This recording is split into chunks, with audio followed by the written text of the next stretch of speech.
안녕하세요. 이상큐브입니다. 지난 16일 AP통신은 터키에 관한 아주 흥미로운 기사를 보도했습니다. 터키와 우크라이나가 군사협정을 맺었다는 기사였는데 이 협정에는 전차 엔진과 항공기 엔진 개발에 관한 협의도 포함되어 있다고 AP통신은 보도했습니다. 그럼 터키와 우크라이나 군사협력 체결이라는 기사의 전문을 살펴보겠습니다. 터키와 우크라이나는 금요일 이스탄불에서 군사협력 협정을 체결하여 흑해 지역에서 러시아의 지배력을 상쇄하기 위한 노력으로 보이는 방위 파트너십을 심화시켰습니다. 우크라이나 대통령 젤렌스키와 터키의 에르도안 대통령은 방위 산업과 군사체제 협의에 관한 협정에 서명했습니다. 에르도안은 최근 몇 년간 군사적 유대를 강화해온 두 흑해 국가 간의 조인식에 이어 터키는 우크라이나를 이 지역의 안정과 안보, 평화 및 번영을 위한 핵심 국가로 보고 있다고 말했습니다. 젤렌스키는 이 협정이 새로운 기회를 위한 길을 닦았다고 덧붙였습니다. 그는 통역사를 통해 방위 산업에서의 협력은 우리의 전략적 파트너십을 발전시키는 데 중요하며 오늘 이 자리에서 이를 강화하게 되어 기쁘다고 말했습니다. 작년에 우크라이나는 터키산 드론 구매에 합의했습니다. 양국은 또한 항공기와 장갑차 엔진 개발을 위한 논의에 참여하고 있는 것으로 알려졌습니다. 나고르노 카라바흐를 둘러싼 코카서스 전쟁이 터키와 러시아와의 관계에 부담을 주고 있기 때문에 터키가 이 협정에 서명을 했다는 분석입니다.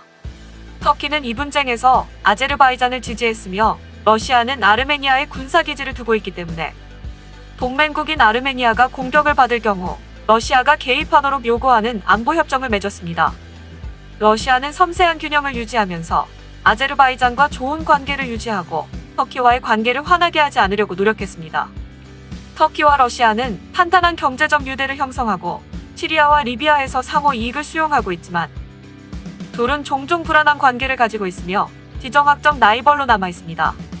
에르도안은 지난 금요일에 러시아가 우크라이나 크림반도를 합병한 것을 인정하지 않고 있는 터키의 입장을 되풀이했습니다. 터키는 크림반도의 불법 합병을 인정하지 않았으며 결코 그렇게 하지 않을 것입니다라고 에르도안을 말했습니다. 한편 젤렌스키는 우크라이나의 영토 보전을 지지한 공로로 에르도안에게 국가 메달을 수여했습니다. 이상의 기사의 전문이었습니다.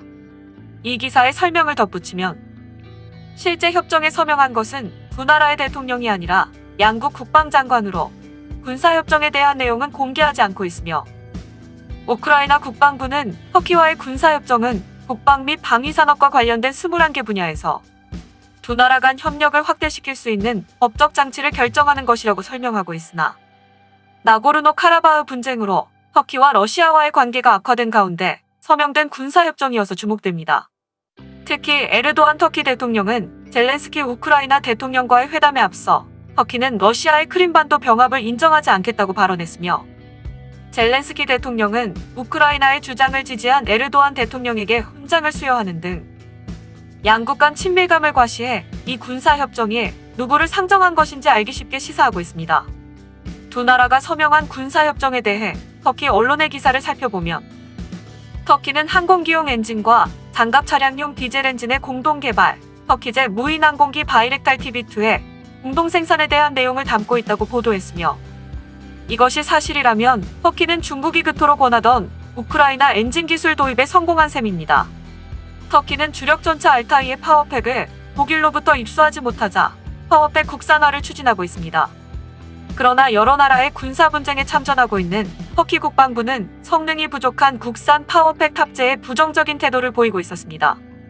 더욱이 미국의 의사를 무시하고 러시아제 방공 시스템 S-400을 도입하는 바람에 국산 공격 헬기 T-1이고 ATAK에 미국 엔진을 입수할 수 없게 되자 이를 해결할 수단으로 터키가 넘보고 있던 것이 우크라이나에 남아있는 구소련의 유산이었습니다.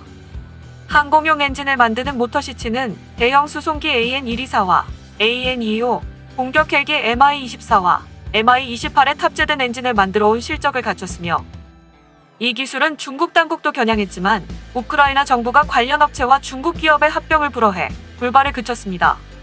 요컨대 터키는 바이렉타르 TB2 공동 생산을 통해 우크라이나로부터 전차용 디젤 엔진 6TD2나 헬기용 터보샤프트 엔진 TB3-117 기술을 입수하는데 성공할지 모른다는 얘기입니다. 더 나아가서 터키가 개발 중인 TFX의 엔진 개발이 교착 상태에 빠진 만큼 우크라이나와의 협력을 통해 이 문제를 해결해 나갈 수도 있습니다. 개인적인 생각은 노린 것이 있으면 수단을 가리지 않고 반드시 손에 넣는 에르도안 대통령의 외교는 상당히 엉큼하며 그리스와 갈등을 빚었던 동지중해의 배타적 경제 수용 문제도 결국 에르도안 대통령의 외교적 승리로 마무리됐다고 느끼고 있습니다. 그리스는 중간 등거리선에서 이의지 설정을 주장하고 있는 반면 터키는 에게 해일섬들의 대륙붕을 설정할 권리를 인정하지 않고 영해 12해리 이외의 해역은 터키 영토에서 뻗어나간 대륙붕 위에 있다고 주장하고 있습니다. 이야기가 다른 길로 샜지만 터키와 우크라이나와의 군사협정에 가장 배아퍼하는 있는 나라는 중국일 것입니다. 사실 중국은 우크라이나 엔진 기술로 짭짤한 재미를 보고 있었습니다. 몇 년 전 우크라이나의 항공사인 안토노프사가 파산 직전에 몰리자 이 회사의 초대형 수송기 기술을 눈여겨본 중국은 바로 인수회사를 타진했습니다. 처음에는 우크라이나 항공기 공장을 통째로 중국으로 옮길 구상을 했습니다. 하지만 당초 계획대로 되지 않자 중국은 우크라이나와 기술 이전 협약을 체결했습니다. 200억 위안을 들여 중국서 안토노프 2호 수송기를 제작하는 프로젝트였습니다. 소련 시절 군용 항공기 생산의 요람인 안토노프사의 기술이 중국으로 고스란히 넘어가는 순간이었습니다. 이 기술로 중국은 최근 위니10이라는 대형 수송기를 만들었습니다. 중국은 C-17 수송기를 가지고 있지만 미국의 대형 수송기 C-5급과 견줄 기종이 없던 중국으로서는 우크라이나 수송기 기술이 절실하던 참이었습니다. 또한 중국은 대형 수송기 엔진에 눈독을 들였습니다. 결과적으로 중국은 대형 수송기 위니10의 시험 비행에 성공하여 우크라이나 수송기 덕분에 단번에 대형 수송기 생산 국가로 발돋움했습니다. 우크라이나는 소련 해체 이후 군사 공장의 30%를 물려받았습니다. 이 중에는 핵미사일과 항공모함, 전투기와 수송기 및 탄도미사일 공장도 포함되어 있었습니다. 항공모함은 러시아에서 가져가고 우크라이나에 남은 탄도미사일이나 전투기도 해체 수순을 밟아서 우크라이나에 유일하게 남은 게 수송기와 기술자들이었습니다. 군사기술에 목말라 하던 중국은 우크라이나에 남은 기술에 주목합니다. 우크라이나는 4,500만에 달하는 인구 가운데 300만여 명이 4,000여 개의 군수업체에서 일하고 있습니다. 이 중 140만 명은 군수산업 기술자들인데 중국은 이들을 중국에 들여와 취업시키기로 합니다. 산시성에 거액을 들여 기술자를 위한 도시 기반도 조성했으며 지금도 우크라이나 무기 전문가들은 중국에서 최고의 대우를 받으며 일하는 중입니다. 우크라이나 항공산업은 1950년대부터 본격화했습니다. 중국은 1960년대부터 우크라이나에서 항공기 엔진 기술 도입에 나섰습니다. 이때 만든 것이 수송기 윈7과 윈8 등입니다. 2002년 이후에는 안토노프와 중국의 중형 항공기 업체가 공동으로 중형 항공기인 ARJ-21을 70대나 제작하기도 했습니다. 중국은 우크라이나 기술을 기반으로 터보팬 텐비 엔진 개발에도 나섰습니다. DL8T 대형 터보팬 엔진의 경우 추진력은 24톤입니다. 10년에서 20년 걸려야 할 수 있는 고성능 엔진 개발을 200억 위안을 주고 사들인 셈입니다.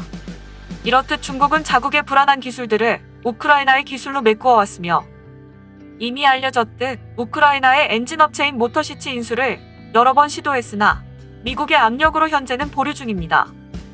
터키로 눈을 돌려 터키가 만약 우크라이나의 엔진 기술을 사용하여 알타이 전차 파워팩을 생산한다면 중동 시장이나 이슬람권 나라에서 상당한 경쟁력을 확보할 것입니다. 앞으로 우크라이나를 두고 터키와 중국의 구애는 계속될 것으로 보입니다. 이상 마치겠습니다. 시청해주셔서 고맙습니다. 이상큐브였습니다.